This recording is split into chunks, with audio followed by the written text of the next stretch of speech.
Hello everyone, and welcome to John Tiller's Squad Battles Tour of Duty. It's one of the two Squad Battles games that covers the Vietnam War. The Squad Battles series itself spans from World War I to the invasion of Iraq, and I think the post-invasion period afterwards until around 2007 would be my bet, but it can probably support later on with user mods. So in general, it's a very diverse series with very flexible rules and such. Sort of similar to AGOD's level of flexibility, if you know what I'm talking about there, in terms of the skill they can cover. Today we'll be doing the Battle of Long Tan here, and I'm going to make this kind of a quick and dirty tutorial, so that if any of y'all want to go get the game, y'all can watch this video, enjoy it, and then go buy it and do it. I'm going to tell you what I'm going to click, and then we'll blow up a lot of stuff, shoot a lot of things, and create some really, really, really bad memories in the jungle at night. So, this is the file selection dialog. You get here by clicking File and then Selection. The files that you pick from over here, Long Tan, tells you how long it is, the title of it, and who made it. In this case, it's 12 turns long. Each turn, typically 5 minutes, so it's about an hour. The Battle of Long Tan. The designer, John Tiller. And this one is going to be a company-sized scenario with support, so we're probably going to get some big guns to call in. And the date, 17th of August 1966. The Aussies are here for President Johnson. He wants more flags in Vietnam. And the basis, these forces set up base on the heels of East Saigon and began patrolling the area. And run over plantation, and we found him.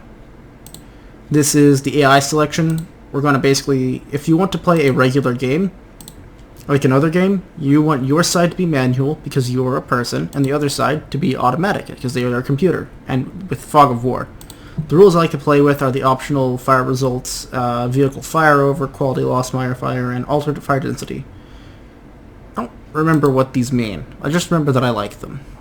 I turn off variable ending to keep it balanced, but it can be fun to undo it.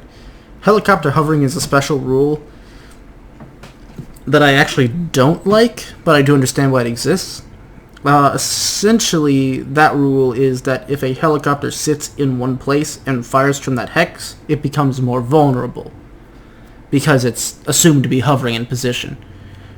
I find it creates a bit too much micromanaging of helicopters, having to make sure that they only ever fire a third of their movement.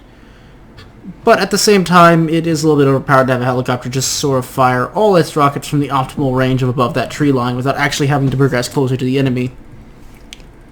But they get shot enough anyway. So, I'm just going to turn off variable ending for this one. So those are the rules. The help section you can also access from up here. Typically, if you see help, if you're confused about what something does, click on help. It'll tell you. It'll take you to the part of the manual. So we'll click on OK, and we'll see it's our turn. And then that little pop-up window that popped up said, support exists in this scenario. And what that means is we can call in support, typically from someone. So let's go down the basic list of units. And we'll start off here with the platoon. This is Lieutenant Jewel. He's B rated. You can see down here. He has an M16 with him. And he's here with 1st Squad of, 10th Platoon. Or, I guess it's Australia, so it might be 1st Section. Either way, it's a squad. He's got 10 guys. They've got really good morale. Their status is 100, and they got 24 movement points left, same as the LT. They're carrying the SLR, the L1A1, 2 M16s, 7 SLRs, 2 M16s, and an M60. If you're wondering what all these guns do, hold down right click, and you'll see that the SLR, it's a little bit longer range than the M16. It's a lot more reliable.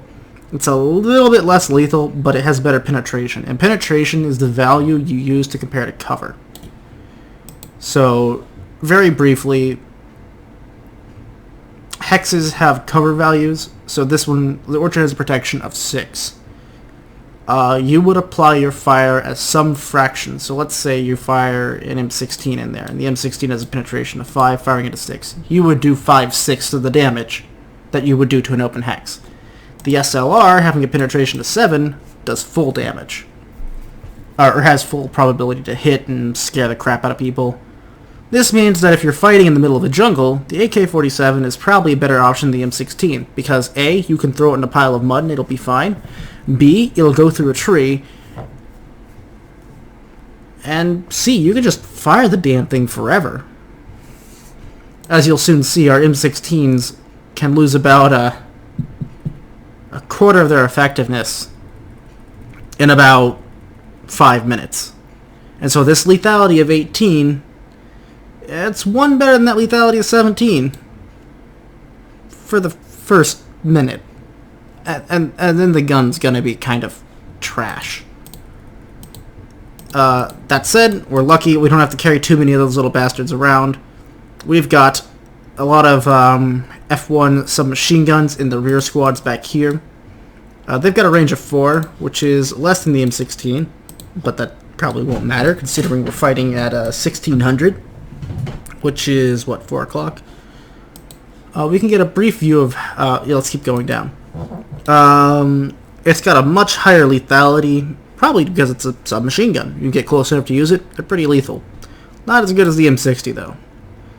Moving on down, we'll take a look at everyone, see if they got anything else. These guys all have about the same weapons. And the support platoon down here, support section, sorry, you'll see they have 5 L1A1s and 2 M60s, which is, you can compare this to the 7 L1A1s and 1 M60 of regular squad, and 2 M79 grenade launchers.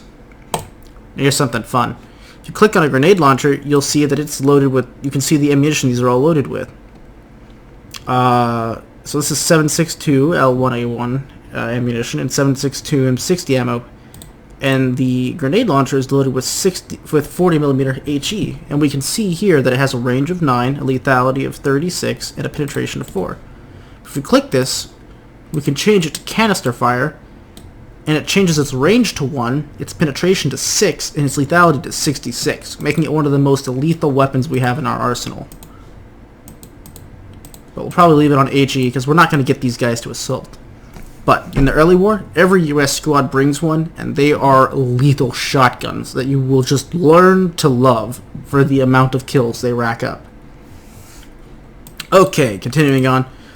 One of my favorite things to do whenever I'm starting a new scenario in this game is like this button up here. If you follow my mouse, it goes here. Click on this button. It'll highlight people who are in platoons together. Click on a squad, shows you the organization.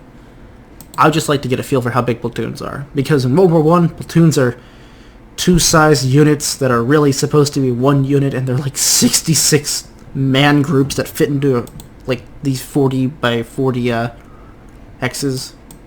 Or maybe they're 100-meter hexes. I don't know.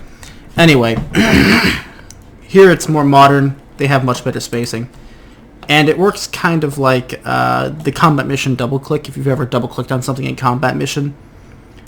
And it'll highlight everyone under their command. If we highlight this lieutenant, it shows you all the people under his command. If we highlight the major, it'll highlight everyone, and we see that he's the overall commander on the field. Now, it's not showing up here, I think because I updated it and then I moved the graphics files around. That's my fault.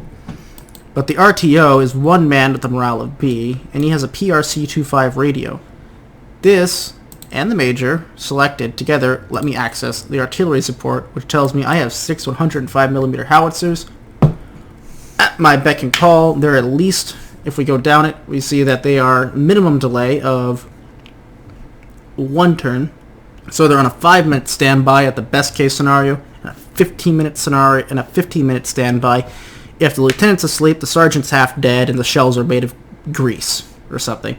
And they will fire 6 times, which is 30 minutes. So that is a lot, and I mean a lot of firepower. So now we're going to select someone, and we're going to hold down left alt, and we're going to do a formation move. And essentially it just moves all these guys together. You can move them individually. I find it gets kind of tedious, if I'm honest. And you'll see that they've used some movement points. If you're curious as to how many movement points, you can actually access up here with F2, or up here the parameter data, which will tell you literally everything. Like, you can have 16 men on a road and 48 men in a hex maximum. So if you have more than 16 men in a hex, you can't use the road as a road. You have to use it as regular terrain. Since my squad and my leader are 11 men, they can move down the road with extra movement. My turns take 5 minutes, the infantry get 24 movement points, the smoke ascends to a height of 20 meters, the helicopters would fly at 30 meters. These are all essentially the same thing. This is how high things are, and this is how many movement points it would cost to cross anything. And some of the ones with -1 I think you just can't cross. Or 0, I believe, also is for water. And so to move them as a group, you would just hold down left Alt and move like that. Oh, and because these guys moved up an incline, they're stuck. So I'm just going to leave these guys out a bit further ahead, and remember to move them 1 less. These little things we're taking are objectives. I know, clever. And here we can see we've already won a minor victory because we've got 40 points. Don't worry, it will be difficult. All the scenarios are quite difficult. We can get up to 60 points, which would give us a major victory, which means that since we have all the victory locations on the field, we can expect we're going to take heavy casualties. Or we're going to have a very hard time securing all these locations, which if you look, they're very spread out for individual platoons to take. What we'll probably wind up doing is running a floating defense somewhere between these few objectives, where the lean platoon will make contact and fall back. And then these guys will run up to reinforce them, then we'll push forward while these guys hold up the rear. And there, that's how simple it is to make a plan in a John Tiller game. You just think of what you want to do, and then you do it. So we'll move, and we'll see that takes, that's the major in his RTO. So he's gonna mess it up a little bit, because the major moves individually. Yeah, I think that's as far as they can go. And we'll polish up those guys moving them as well.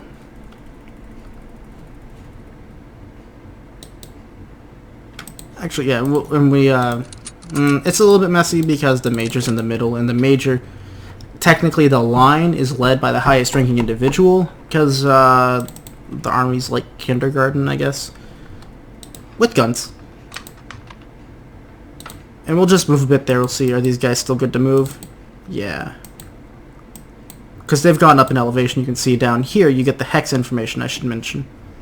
So we can see that this is a 30, and this goes down to 20, and then back up to 30. So they're climbing a small hill. I just want to make sure everyone's got the same points. They do. Alright. And to move a single unit over a long distance, we'll just click him and drag him over there, and he moves just fine. And so essentially our company has decided to take a brief detour down this road. They were probably patrolling along this road, heard someone talking communism in the jungle, well, not the jungle, in this rubber plantation, what this actually is.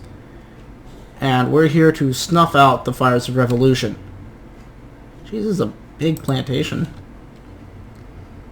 And once we've done that, we'll just go ahead. In turn, we'll save this as... I don't want to save it as a name of the battle. We'll save it as... Aussie. And that'll be our save game name. And if we ever want to reload the scenario, we can just load from there. And now it's the communist turn. They're bumbling around in the dark or whatever they do.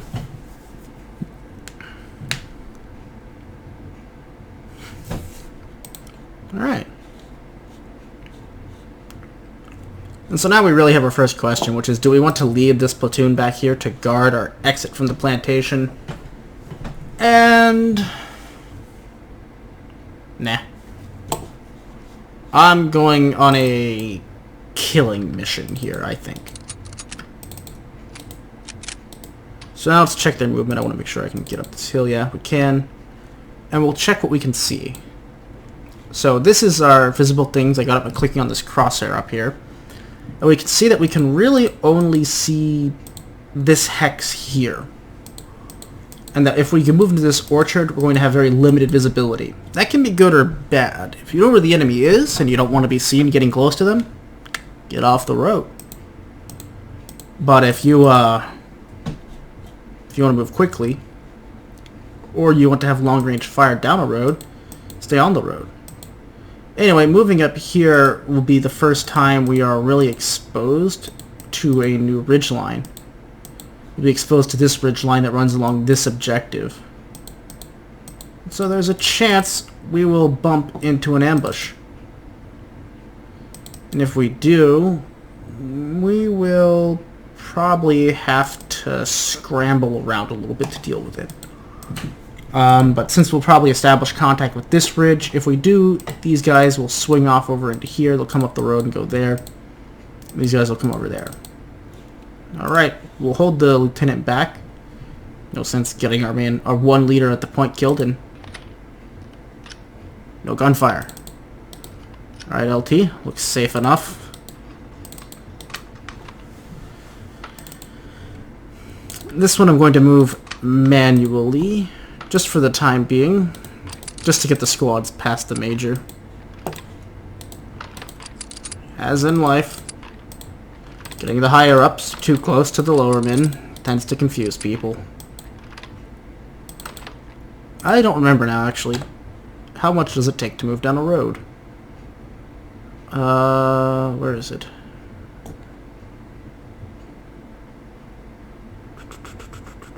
Hard 4 movement points, and these guys have 3. So they're just gonna hang out back there and do not much.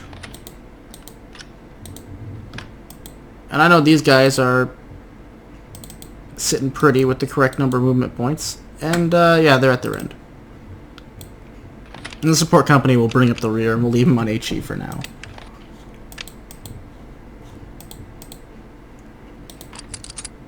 And the major will continue to stay with the infantry because the last thing you want in Vietnam is to hear the major screaming from behind as 40 VC pop out of the orchard and stab him to death. Because that means you've lost all your artillery. Trust me, they're good for something. We'll go ahead. And there's a mortar firing at us. It's a light mortar, you can tell because it doesn't have much range. But it means someone, somewhere, has seen us. And it's going to land in our men in the road. And one of them dies. Or at least takes a casualty. So we've taken our first casualty.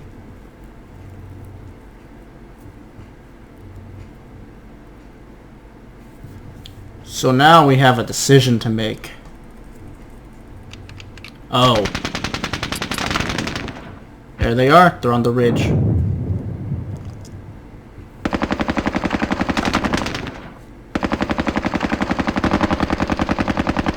So it's just small arms fire right now. We can identify what weapons have actually fired at us by their sound, and the troops will do that automatically. We can see that they're firing rifles and RPDs. So they're lightly armed VC troops. We've lost 2 riflemen. The L1A1s are down. The lieutenant's here. So step 1 is to figure out where the kill zone is. And it's really this road. So we want to get off this road, but also we want to get in there and get the little guys. So let's figure out that road, actually right here, makes an excellent place to plop the major once we get into close combat, and you'll call down all sorts of hellfire on this area. And since I believe that means this objective is defended, that's going to be our artillery target. So let's get off the road. Yeah, hold on. Let's get off the road first. Oh, and one more thing I should mention. Because the men took a casualty during that fire, they've gone what's called on ground. And essentially, a unit can occupy 2 states, on or off ground. And off ground can represent anything from marching down a road to sprinting down a road in between intervals in combat. It winds up being about the same speed, weirdly. And the same level of exposure. Weirdly, I'm sure. Well, on ground means you're either crawling around or you're bounding through cover and taking things real slow, trying real hard not to get shot, essentially. And so, typically the first casualty you take, you can consider to be the bullet snapped through the trees, and Private Jenkins up front, who was just talking about how he can't wait to go on leave with his girlfriend in Saigon, loses his skull because a 7.62 bullet came flying through the jungle. And everyone gets on the ground because that's absolutely traumatic. Orchards have different movement rules than jungle. I'm used to fighting in jungle, if I'm honest. Orchards have 8 movement points. Jungle have 18. So with our 8, we can move 3 hexes. I think they're doubled when you're on ground. So we're going to go ahead and get off the road. And our boys crawl away, and they're disrupted, so they come with less movement points. And the LT is going to be there also. And looking at that, we can see that we have a fairly hidden path all the way up to right about here-ish, where we can then begin to suppress this one guy. So we're probably going to set up ourselves in a way that we can move like that. So we want 2 units to make contact, and we want someone covering the flank. So we'll probably set up a forward V formation, which is we're going to deploy from column. Oh, we can't get up the hill.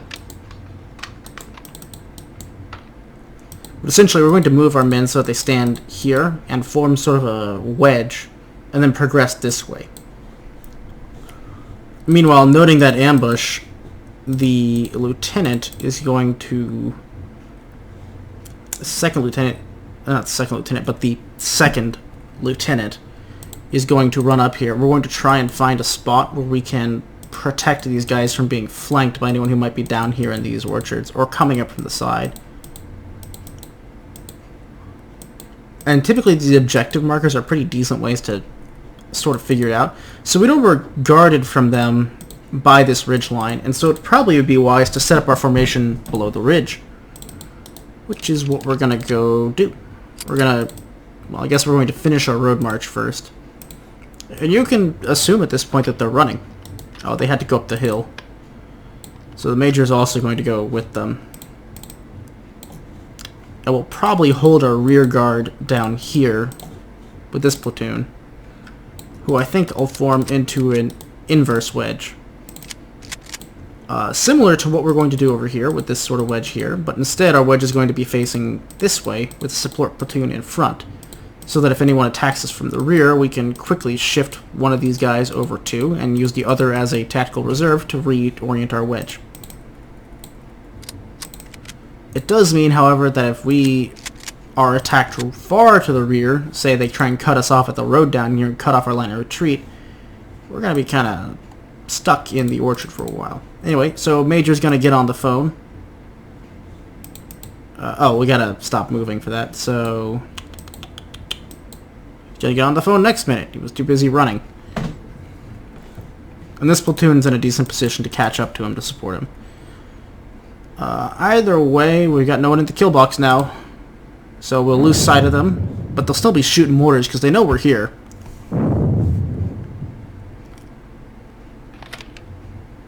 That's new. That's a lot of VC.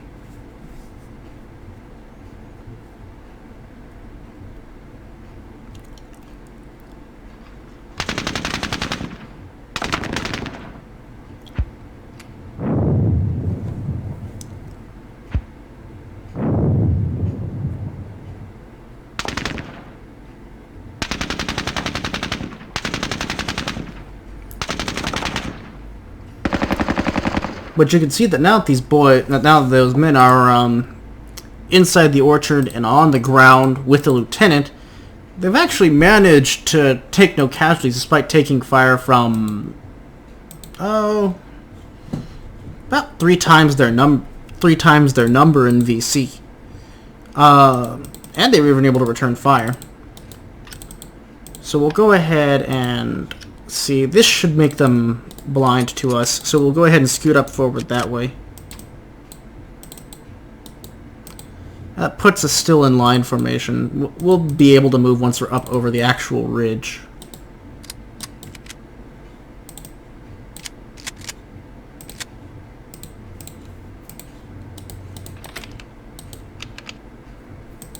And these guys are gonna finish hustling up. Get the artillery on the horn, call them, tell them that they got about 5 or 10 minutes before there's 40 dead Aussies in a field over here somewhere, and it's going to be all their fault. And the Major's going to bust his ass up here next turn, and hopefully that artillery's 10 minutes out instead of 5. If it's 5 minutes out, it might be a bit inaccurate. If it's 10 minutes out, we're just going to drop it and hope it lands in the right place. But we sure as hell can't wait 15 minutes. it'll land too late.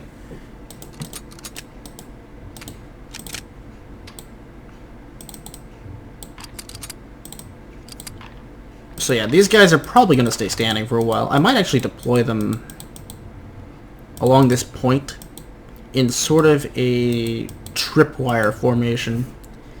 It's bigger than the actual squad can stay contiguous, and I tend to recommend not doing this, or not recommend doing this, to set yourself up in a, what's it called, non-contiguous platoon formation.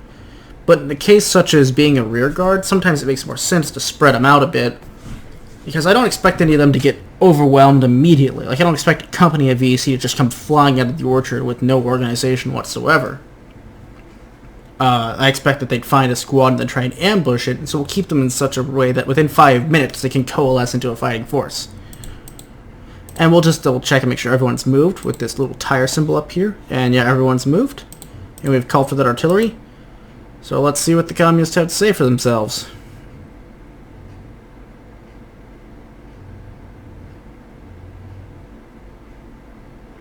Not much, it seems. Looks like we've broken line of sight.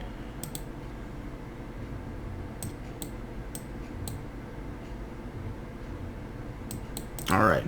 So now we're going to get these guys off the ground.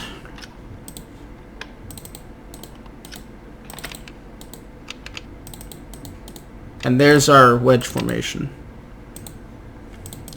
Let's see what can be seen from here. If we move up over here, we can probably set up a wedge here that faces that way. It might make it kind of difficult, and we're really trying to find a way to essentially springboard ourselves in. Now, what has a good sightline on that? Not much, really. But this has decent enough. So we're going to get down on the ground. It costs nothing to do. It does cost a bit to run. And we're going to try and run up here and then get back down and just hope that the Major doesn't get his dome capped, essentially. And that he stays hidden. And this platoon will deploy in such a way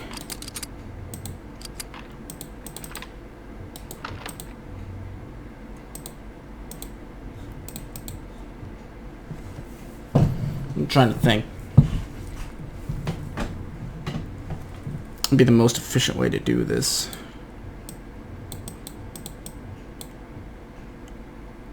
I wanted to do a line with left echelon, essentially, denied. So a line with left flank denied, which works out kind of like a wedge, but we're going to advance that way. That's sort of what we're doing over here. We're doing a line with the right echelon denied. So this is the two units forming the line, and this is the echelon that denies the right flank, so they can't get around our right flank. I might just keep these guys, instead of using them as an actual defensive thing, I might keep them as a floating reserve along the road. Ready to move up the second that artillery starts. So that Victor Charlie up there can't just sit it out. And once we make contact with these positions again, which should happen the next minute, we'll be putting down some hellacious fire on them. And that should make life a little bit easier for these boys as they try and move up that road to right about there. At which point then the artillery will come in and, I don't know, we'll smoke cigars and be happy or something. Alright, let's get the Major killed. Because everyone's shooting at the Major right now. Yeah, there it is. Inaccurate mortar fire. Even if they're shooting at the Major, they're landing around our guys. Looks like a maximum dispersion of 2.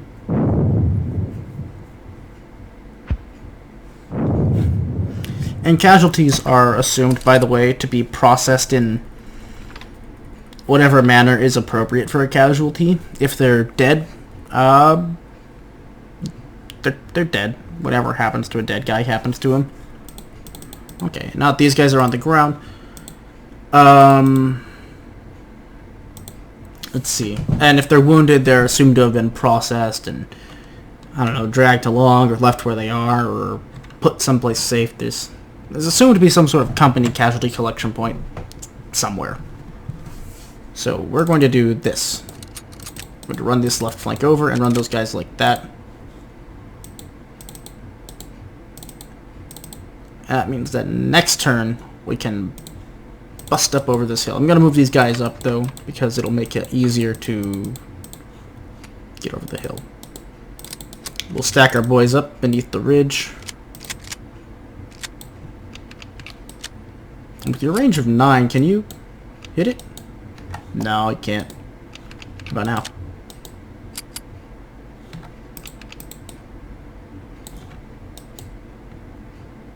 Yeah. Alright. Now we're going to tell these boys to hit the deck. Let's go get into a gunfight. Because I know where they are.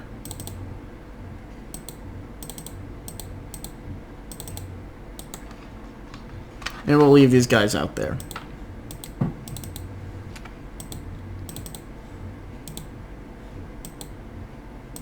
Jesus, guys, come on.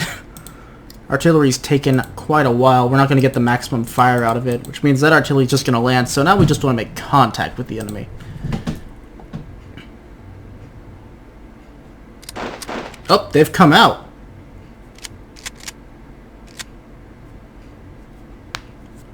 And you can see the difference between Australian and Vietnamese troops lies almost immediately, and you can see it. Just we fired a few shots, them coming down, they're pinned, completely pinned. So we're going to begin processing them. They kill one of our guys. I guarantee you we're killing theirs. And we're going to rush up on them, drop down, and fire some more from those guys as well. We'll move up. We spot a leader in the woods over here, but now we're well and truly between them and salvation. The artillery will call these guys. We'll target this 105mm howitzer HE. Strike the ridge. It's gonna land around. And it's gonna hit for a while. So the little black circle is an area of effect. Every hex in there is checked the same versus the lethality of the howitzer. So we don't want to get much closer than here. Which works out pretty well because it's about as close as I feel like getting to.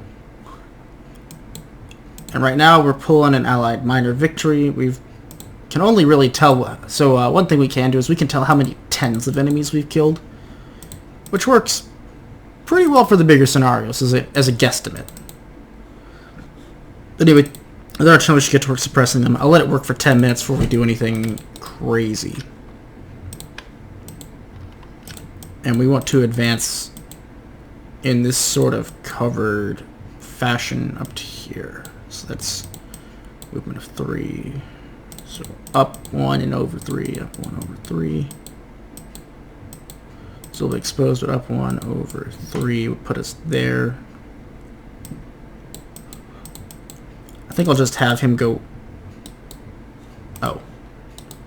up 1 over 2, and he'll sit slightly further out.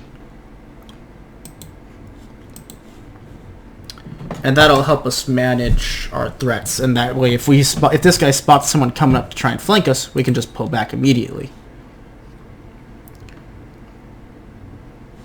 Alright, Major, that's a good job. Let's hope he can get out of there at some point. We'll let that artillery fire one more turn, and then we're going to run up that road with 3rd Platoon and try and take that final objective. Yeah, see, they're already coming around to try and flank us. They're in the road. Jesus, how'd they get there?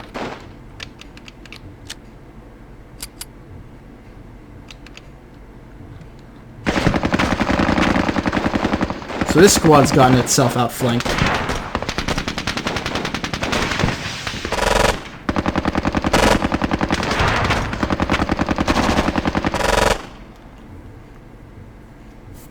So we're going to execute a movement away, essentially. These guys are going to move this way. Lieutenant's going to move down to a central position in the platoon. These guys are going to move in front of that platoon. Meanwhile, these guys are going to essentially take the brunt of this. Make sure that guy stays down. And rack up however many kills they can there. We can tell that's 6 guys. The infantry are going to rush on up to try and help out the major, who's going to be continuing to target the artillery on that location.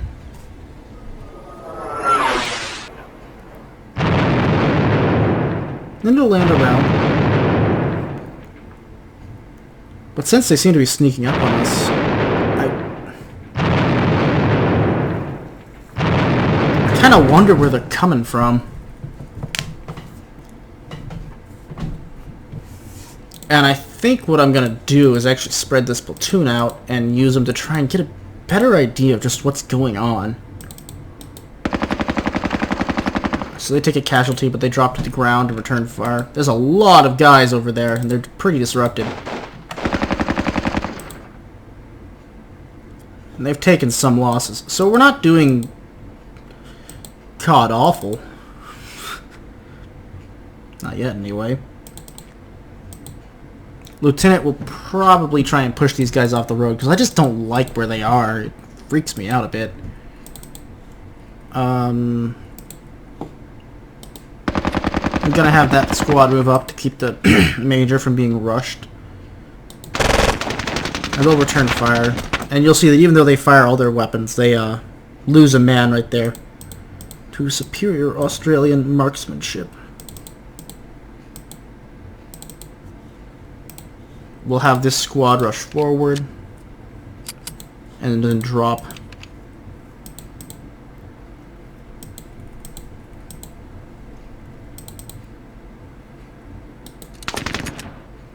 That squad will move in there. Damn, these guys are really plucking us apart. And we're going to assault in with that squad.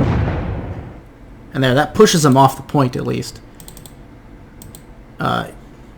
And we didn't even get disrupted, so that's actually a very fair, a very good result, and we'll drop back down after that and fire into their retreat. And now I'm fairly confident there ain't anyone up there. But just keep pressure on them and provide some fire. And try and get this support section somewhere where it can do some good. The big reason behind my retreat here was mostly to get these guys out of the line of fire, because if these guys try and pursue, we'll get another chance to pin them as they move in. We get to fire first. Over here, these boys are just going to have to grin and bear it. They are in a shitty firefight.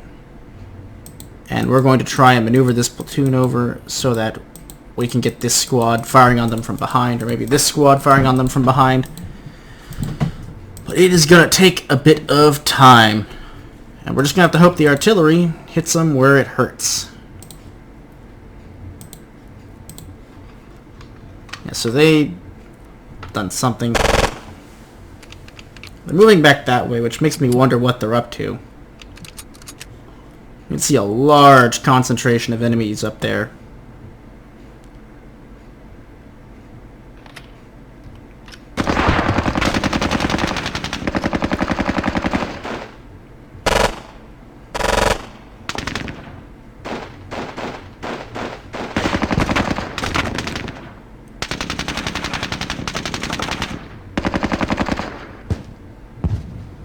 That's a mortar.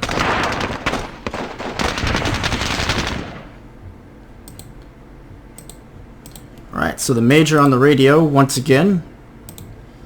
We will... hold on, we're gonna get that view thing down so we know where to target. We always want to target where we can see because, well, it'll land right there. It can be a bit harder to actually hit the enemy. If I target it over here, it has a chance to drift, and a chance to drift on that. I mean, the artillery can land over here. Whereas here, it's going to target in a spread around there.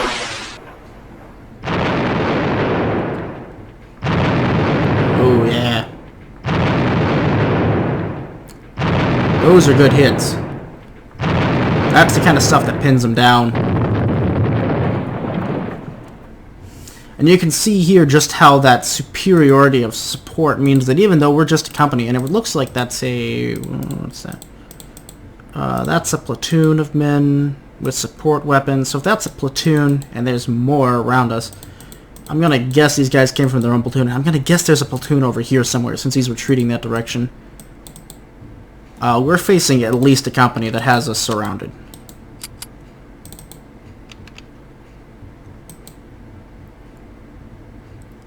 Alright. This isn't a retreat. I'm hunting them in the other direction. Oh, damn it. We're still visible from the road. I don't know what to do with the support section, honestly.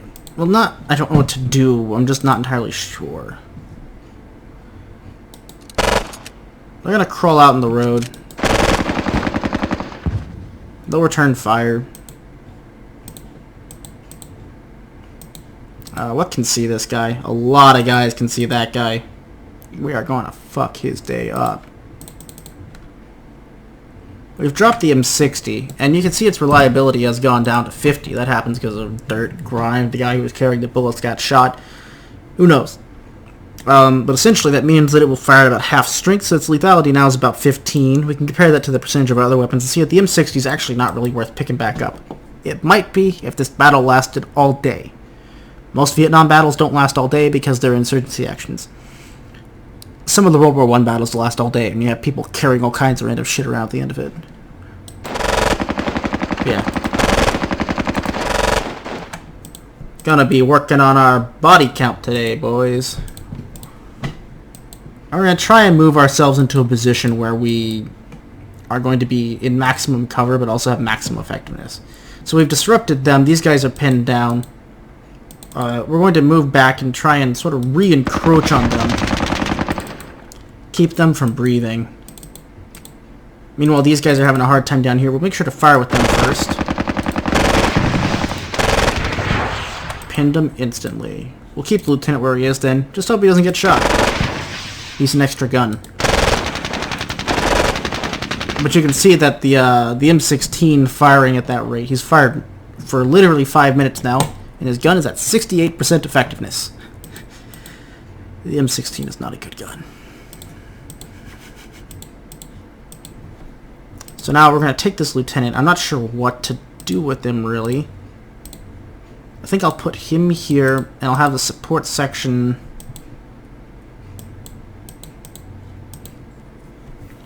I kind of want the support section to set up here in the clear. I don't know what I want him to do. I want him to move up this way and set up there. So we'll get him up over there. We'll move there-ish. And hopefully these guys will get dislodged. If not, they'll pour some canister shot into them. We'll individually select this thing here, actually. And we shot some of the jungle. Whoopee. We're going to place probably third squad here as a little tripwire. And let's see what happens next.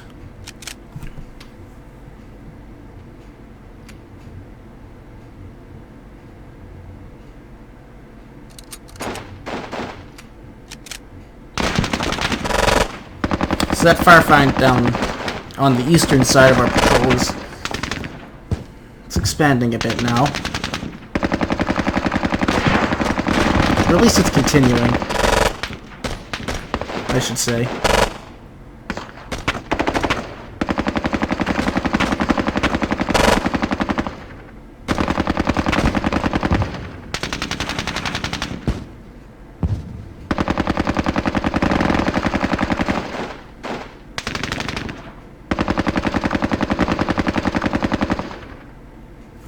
Alright.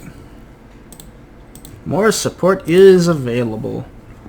And we are gonna go with the good old, it's how they say, second verse, same as the first. Except in this case, I think it's like the fourth verse. We got a lot of explosives coming down on these guys.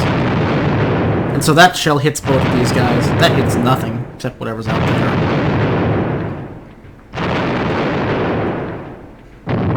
But you can can see, we're really reducing the effectiveness of those boys up there. I don't want my support section to engage from where the major is, on the off chance the major takes a bullet when they're firing back.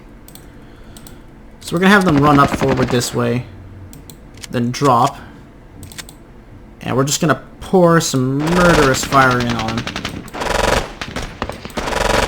Because, yeah, there we go. 3 men killed. There's just 3 guys out there with no leader. It's a headless snake, if you will. These guys are going to drop down and keep them demoralized. The LT is also going to get down so he just doesn't get shot in the head or something stupid. Demoralized and pinned units cannot charge you, and so that movement we did from here to take that ground can be interpreted in many ways. You can interpret it as fixing your bayonets and charging and going to stab the enemy in World War I. Or in Vietnam, it's probably more representative of the men closing to range with heavy small arms fire and grenades and forcing the enemy off of a position via a close assault. They both have essentially the same aim, and I believe that the actual thing is called an assault. And so, whether it be with bayonet, shovel, and Feldspaten, or, you know, grenades and M16 set to full auto, it's a lot more dangerous than the regular shooting, which in this case we're blasting away in an orchard, barely seeing the enemy, which is why you sometimes see we have trouble killing him in 5 minutes. We killed 3 guys on the road there.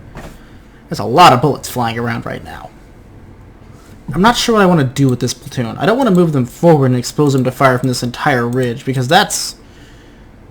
These guys are pinned, but they ain't that pinned. They still got a Dishka up there, and a 75mm recoilless rifle, some SKSs, almost a full platoon of Vietnamese troops, and a leader up there who's inspiring them to continue fighting. We've got something else over here, because it's kicking back. And I don't really know what this is. I think this might have been one platoon that sort of came down off their mountain position to try and find us. Yeah, they found us. Anyway, I doubt there's anyone up here because I think they would have returned fire. This guy's going to be a little bit out of support range for now. I'm going to move it so that we move like... I knew it! Alright, these guys are going to get down. And that squad is going to crawl over here. There we go. And this is a wide wedge. If you see, it's actually the same formation as the tight one we did over here to advance.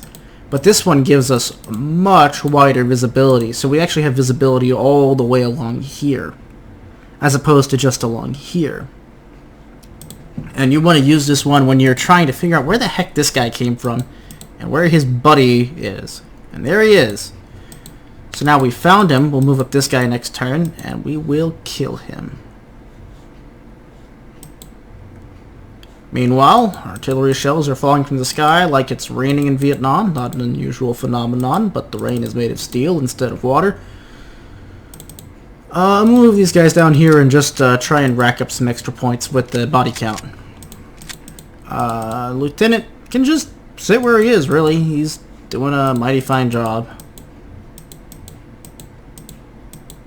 We might move him over here slightly. It gets him out of the line of fire, sure. But more importantly, once this squad's defeated and it's 3 guys lying in a ditch in the middle of the road, they're going to be shot. Or be rendered completely combat ineffective at some point. Especially once this support squad sneaks up there and is like, hello, and blasts them with a shotgun-sized 40mm shotgun slug. The one thing I want to do is get the LT out here first. Get him down as well. And this wedge, this wide wedge, you can also interpret this wedge in many different ways. And I'm just trying to get it so that you can visualize the game in terms of other games. Well, this doesn't necessarily have to be a clump of 10 men. A clump of 10 men in a 10-meter hex, and a clump of men in a 40-meter hex, I mean. They can be spread out over 80 meters and be assumed to be kind of just in weaker position, right? Anyway, that phone call was me having to go get my little brother from school. And so the last 2 exciting turns will take part after this short break, I guess.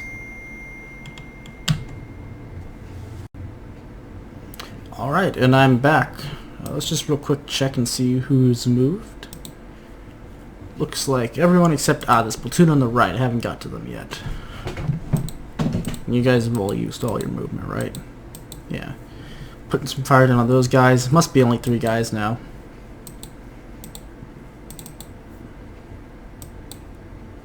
Could move up, but I'm going to let them sit it out there just in case someone else pops out of the jungle. Ugh.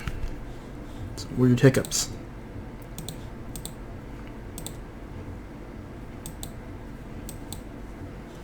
Alright, sort of hemmed in with the fight right now, but we'll just keep it going. Or, not hemmed in or pinned specifically in the troops, but, that is one thing. These squads are in the way, and we're probably going to have one real hard time getting rid of them.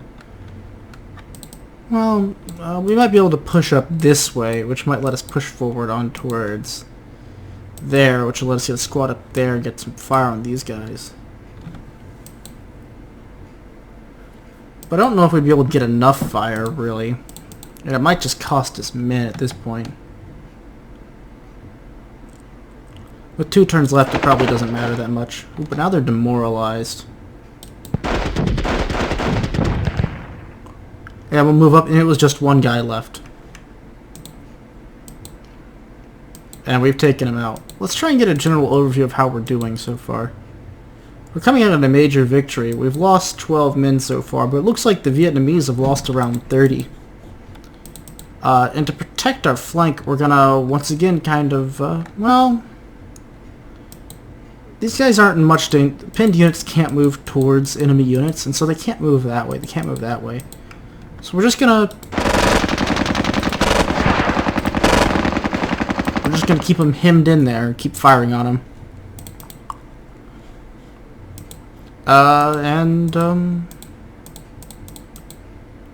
We'll get these guys to advance forward. We'll probably have the squad push up there.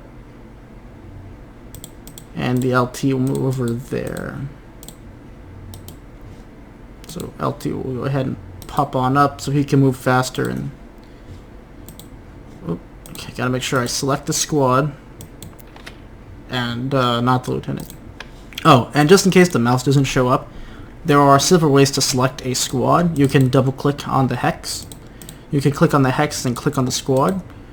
Or if you want to split the squad's fire, say fire the grenade launcher at these guys, but fire the M60s and all your rifles at these guys, you can pick weapons individually without having to select the squad. Also, you can deselect weapons otherwise.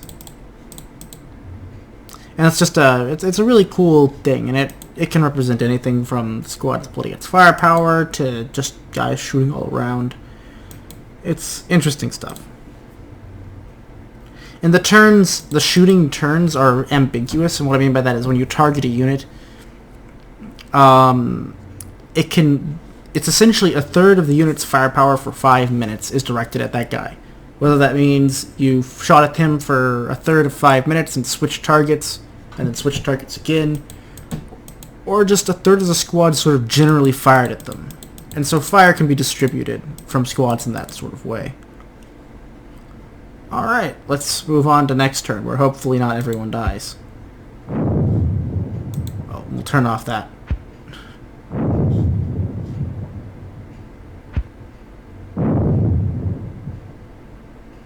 And so that you can hear now is the leader trying to rally those troops to remove their pinned status.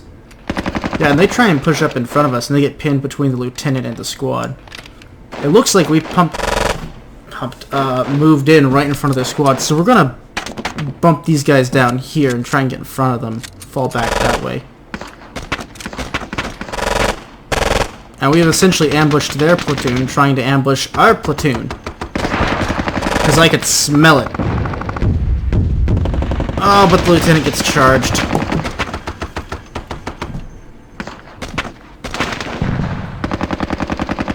Yeah, that's gonna be a pain in the butt. And those guys get pinned down by heavy fire, so they fire at a reduced ability, essentially. We'll have to get the LT down there to sort that out. But luckily, helping us sort out that ridge line is like a decent chunk of the Australian armor or artillery in Vietnam. God, right? All the money.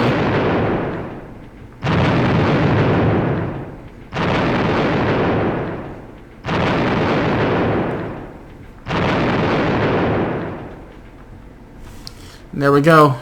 Pinned some of them down. Pinned a lot of them, actually. Wiped out a squad up there we have.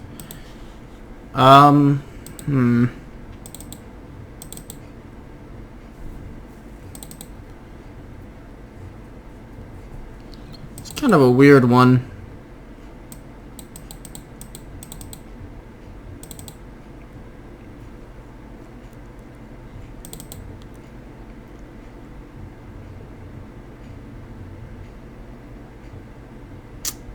To be honest, I'm not entirely sure what to do. He's kind of worked his way behind our lines. He's disrupted, so maybe just heavy gunfire into him might produce results.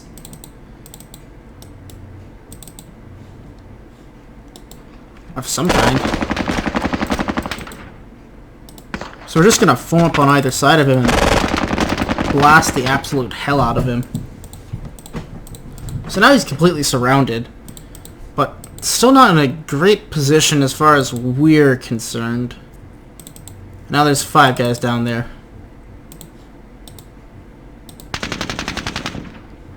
So the LT will move down over here and crouch down next to these pinned guys, and they're just pinned, they're not dead. That was 5 guys, Jesus Christ, first squad must be the first squad because they're the most lethal fucking people in country. Jesus. That was brutal.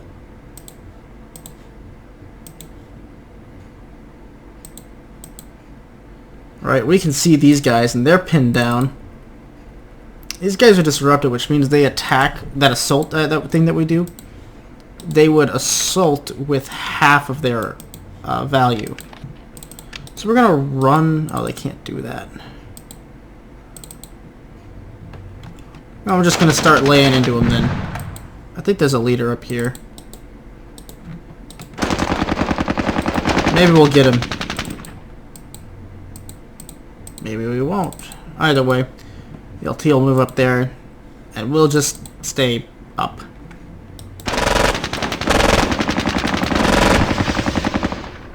And these guys will just stay sort of locked together. That really clears things up for us over here.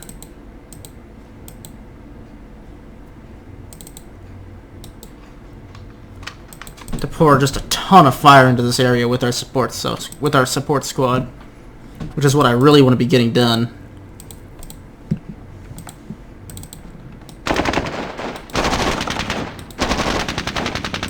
Must have got them all.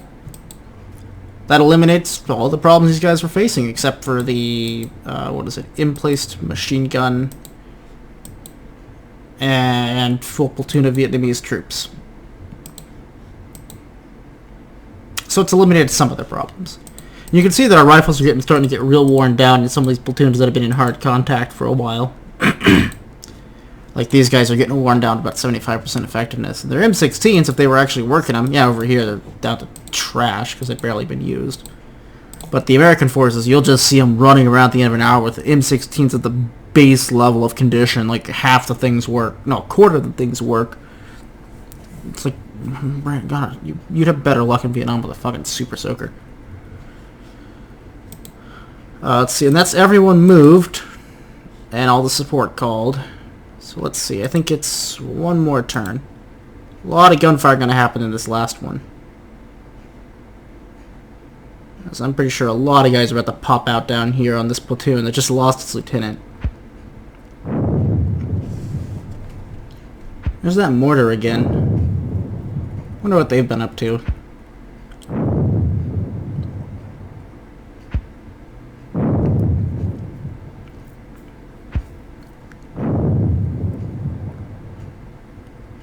You can hear our grenade launcher shooting at the lieutenant who's trying to rally the troops.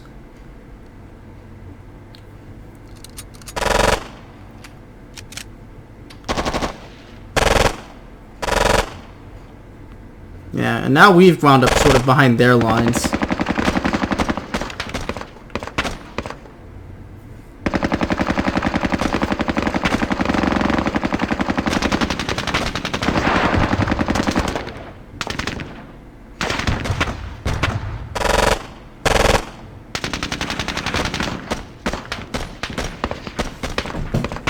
Working in a manner that leaves us very much in danger of being overrun. Or at least overwhelmed, this one squad. But I think I'll have them stick it out with the idea that we can probably annihilate this flank. And over here, the firefight continues. We're probably killing some of them. This is going to be where it happens. That is the clusterfuck that was waiting to happen.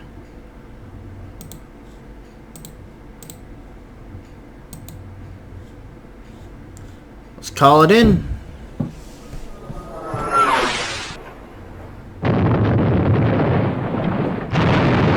Ho ho ho. All three of those hit him hard.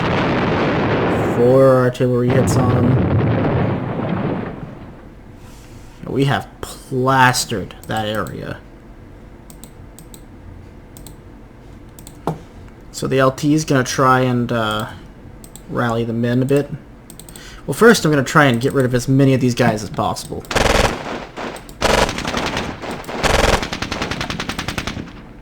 And I'm going to fire the grenade launcher with canister over there. But they're already kind of pinned down, so I'm going to fire it twice. I'm going to swap to HE, because they are really bunched up there on that ridge, and I want to put them down.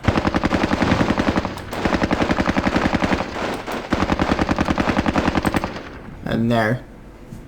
That's got a lot of them pinned down, I think. How many of them? Just a squad, but no, 2 of them, yeah, 2 of them. It's only, what, 5, 11 guys now? It's about a squad left up there, actually. We'll sort of rotate this guy around this way. And this guy's just gonna have to stick it out for a while.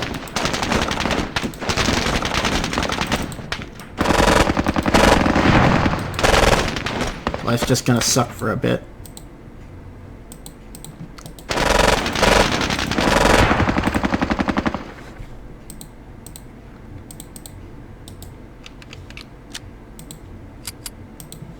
Get up on our hill, and having not taken any fire from the Vietnamese, we'll be able to put in much more effective fire.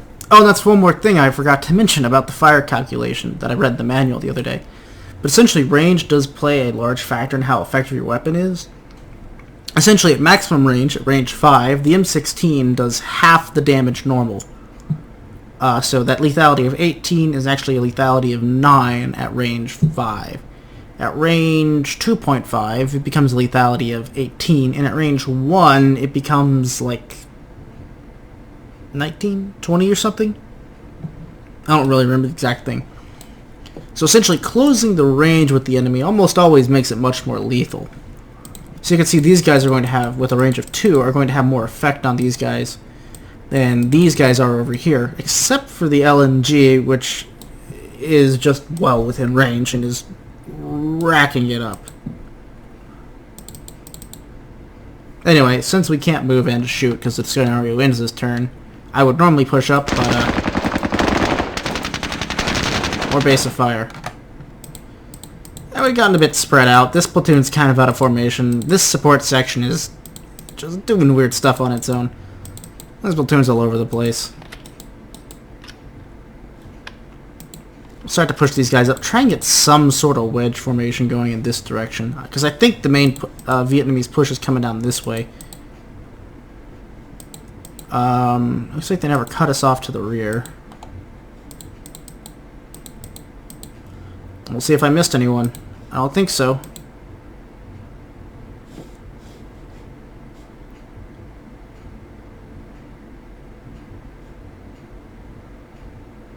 給刀給刀đi給刀給刀 Oh, I forgot to rally those troops. That's dumb of me. And good, they've stacked up. That's about a... No, that's about a platoon that's stacked up there. So we're right to try and rotate towards them. But I think we just killed their leader. Which is going to severely impact their ability to... What's the word? Oh yeah, rally. The Vietnamese troops are very leader-dependent. They absolutely require a leader at almost all times to make sure they're functioning properly.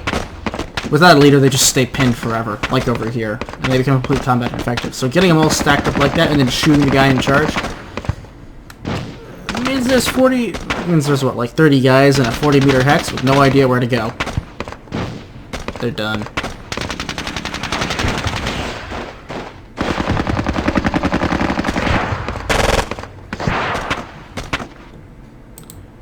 And that's it. That's the time limit. We lost lieutenant of 3rd platoon. 18 men in total. They've lost 2 men. I think that lieutenant was shot at the end. And someone else. And almost 70 guys. And that comes out to a total of 93 points for us. We won a major victory. And now we can see what was all the way around us. And we can see we were about to get right and truly shafted in some ways. Over here, what looks like a Vietnamese platoon. If we just turn on the thing, we can see now. 2 Vietnamese platoons. We're moving down here to cut us off on this roadway. We actually made contact with one of their platoons over here. And that's what we wound up catching. I figured they were going to come in and try to do something sneaky behind us once the fighting started. So that's one company. They just happened to catch the left flank of that Vietnamese company.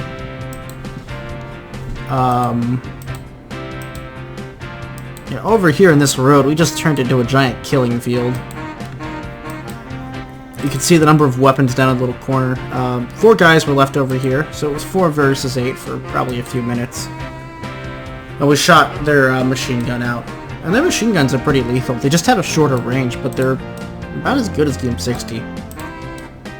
They are as good as the M60. 514 at 6. And the M1 carbine's still a pretty lethal rifle. But yeah, man, this is where the killing happened over here. I'm seeing stacks of like 11 rifles, 1 rifle. Well, I say this is where the killing happened. I'm only really seeing a giant stack of rifles here.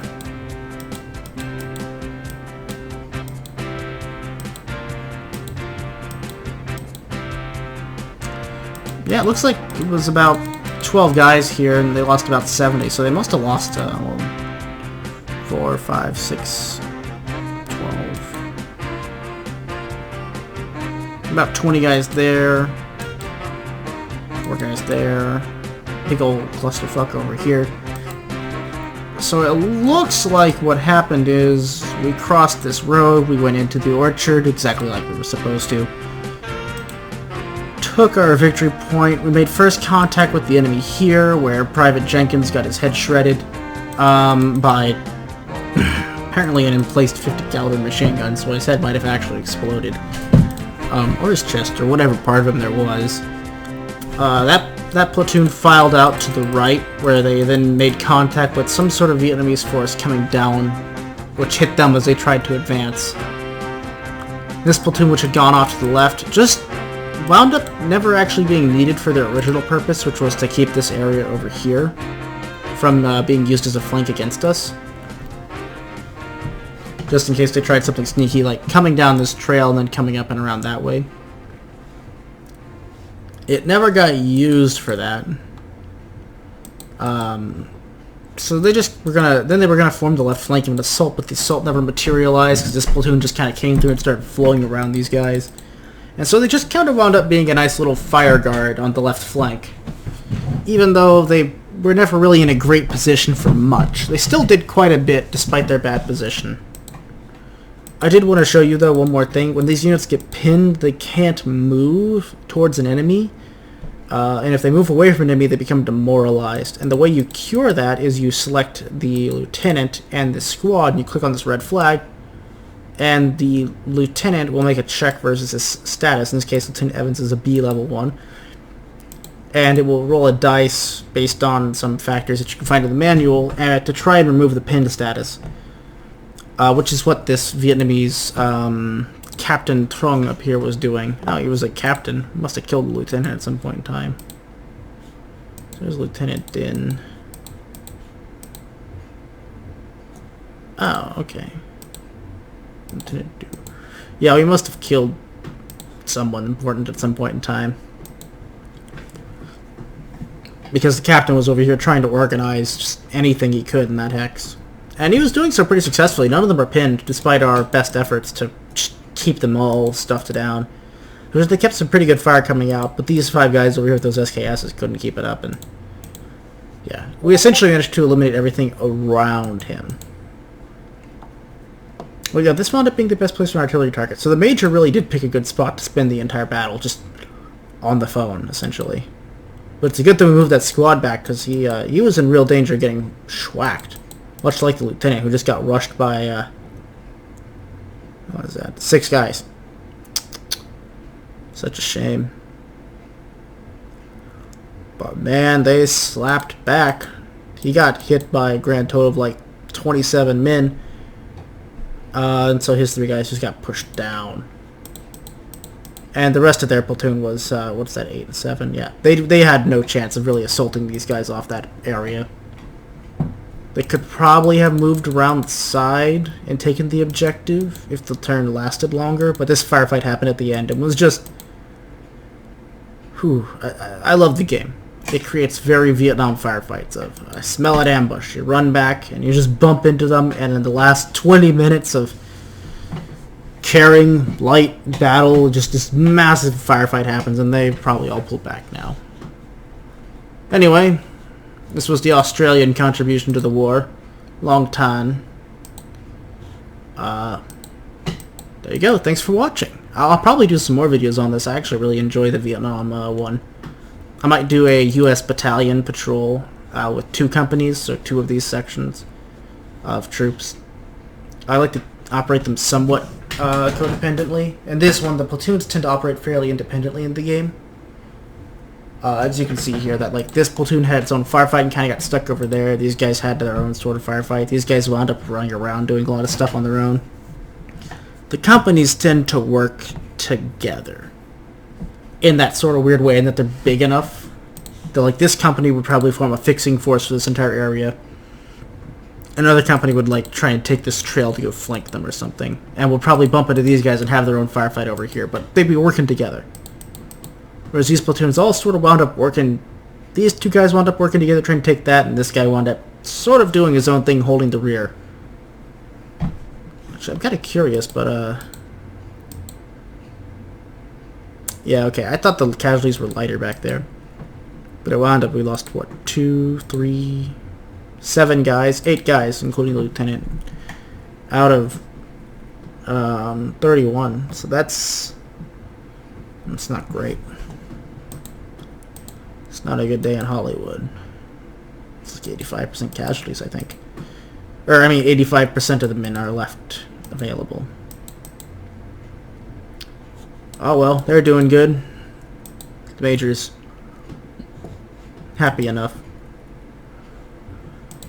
Alrighty, thanks for watching. Until the next episode, hope to see you then.